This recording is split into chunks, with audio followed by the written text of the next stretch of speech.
Welcome to our channel. Hi friends, সবাই কেমন আছো? আজ আমি আবার এসে গেছি তোমাদের মাঝে একটা নতুন রেসিপি নিয়ে, বেগুন ভাজি রেসিপি। প্রথমে একটা বড় সাইজের বেগুন নিয়েছি আমি এখানে, দেখো এটাকে ভালো করে ধুয়ে নিয়েছি।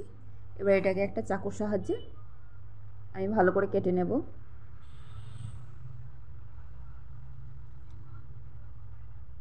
দেখো আমি কেটে নিচ্ছি সুন্দর করে। আর তোমাদেরকে কিছু কথা বলে নিই, যারা আমার চ্যানেলে নতুন আছো তারা অবশ্যই আমার চ্যানেলটাকে সাবস্ক্রাইব করে পাশে থাকা বেল আইকনটা প্রেস করে দেবে। আর যারা আমার সাবস্ক্রাইবার আছো তারা অবশ্যই লাইক কমেন্ট শেয়ার করবে, অবশ্যই কমেন্ট করবে। কমেন্ট করলে অনেক ভালো লাগে।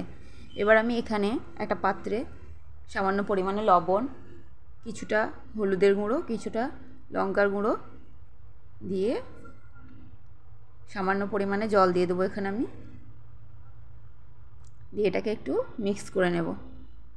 দেখো এইভাবে ভালো করে মিক্স করে নিয়ে এবার আমার কেটে রাখা বেগুনটা এই মশলার ওপরে এইভাবে দুই সাইডে একবার করে দিয়ে দেব।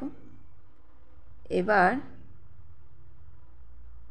খোলাটা চাপিয়ে দিয়েছি, এখানে আমি তেলটা গরম করে নিই।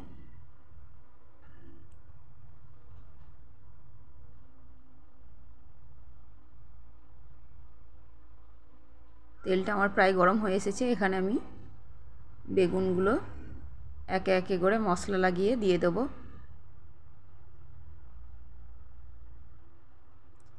এইভাবে সবগুলো বেগুন আমি এখানে দিয়ে দেব, আর একদম লো ফ্লেমে ভাজি করে নেব।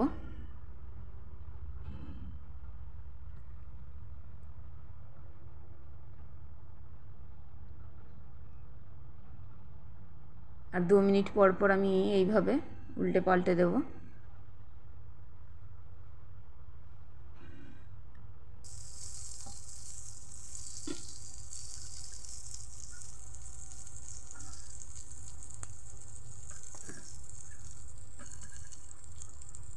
দেখো আমার প্রায় ভাজি হয়ে এসেছে। ভালো লাগলে অবশ্যই লাইক কমেন্ট শেয়ার করবে। Thank you so much everyone.